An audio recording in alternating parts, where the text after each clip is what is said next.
lie, Gengi, you gonna wear this shiesty mask so long, it's gonna start to smell like poop. But it also works in reverse. Like, I can look at a shorty and tell she's mad beautiful before anybody realizes it yet. Like, Vogue, Forbes, Timeless don't even come close to what I can do. They come to me for help. And you may be asking yourself, Stanley, how can I develop that skill? You gotta be ugly. You gotta be ugly or slow, because where I'm from, you either gotta bag shorties quick or not at all. Cause once the football team gets to her, the QB ain't the only thing that's getting sacked. You will never see a more determined D-line. The bench is the softest thing she's sitting on. So if a new student popped up to my school, you gotta slide faster than a nigga on O Block to get her number. But winning is easy when you know your competition. But sometimes the person you would never suspect is your biggest challenge.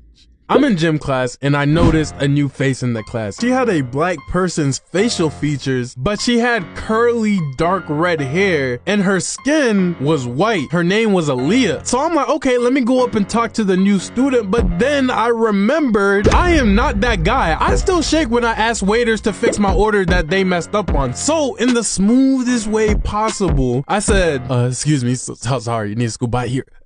Keep in mind, we are in a open gymnasium. I walked away. Later, I started playing basketball with my friend Sydney. But for some reason, guys go so easy on girls during 1v1 pickup games. But me personally, I subscribe to the idea of equality. So I'm on the court glassing her hezzy, pull up jumper between her legs, bring it back, blow by lace, excuse me, backing her down in the paint.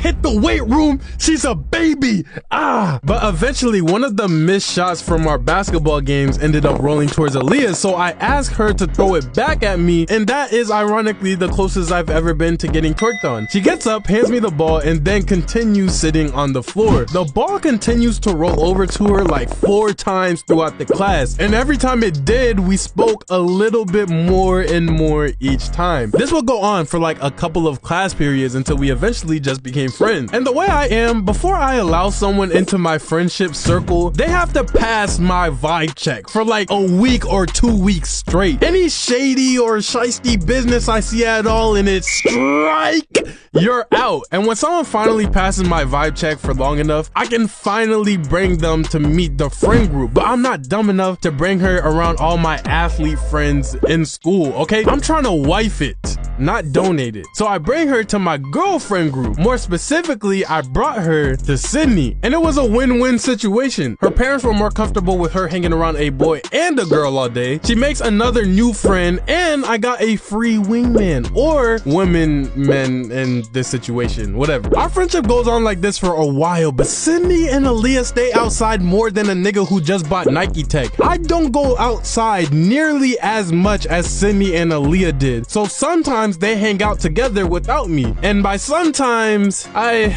mean most of the time. And by most of the time, I mean all the time.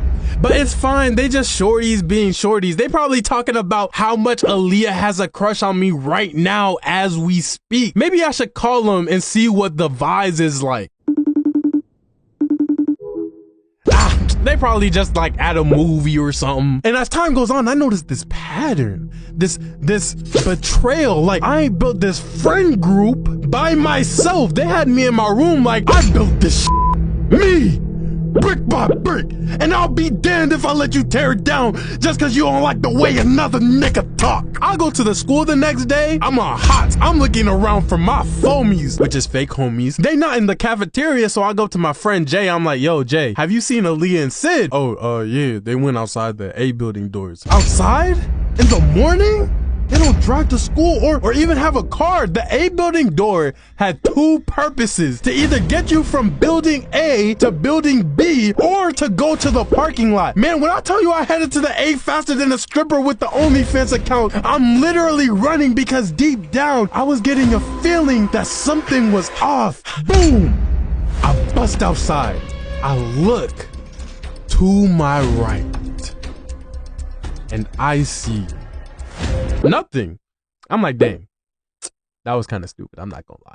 Sydney not even that type of person for as I'm mid-thought to turn around and go back inside, I see Aaliyah in Sydney's arms and Sydney holding Aaliyah's face. What the fuck? What is this? Oh my gosh, Stanley. I'm so sorry. We just really didn't want you to find out. No, shut up. You still got spit on your mouth. I'm not talking to you. I'm talking to her. Oh, me? Yes, you. I thought we had something special. He did say you threw it back for him one time. The basketballs? They were basketballs? Hey, oh, who cares about the context right now? That's not what's important. So when he said that you held his balls, they were the basketballs. Oh, okay. Okay, that makes sense. Hey, that makes sense. What are we doing right now? Let's not talk about that. Let's talk about what y'all are doing behind my back and the fact that it's not cool. We ended up talking for a little bit and they explained to me about how their relationship grew and that they never meant to do it behind my back, blah, blah, blah. A whole bunch of stuff that is just not important. I go back inside the A building and I have every trust issue and insecurity you could have as a person. And I would have gotten over it in like a week, but every single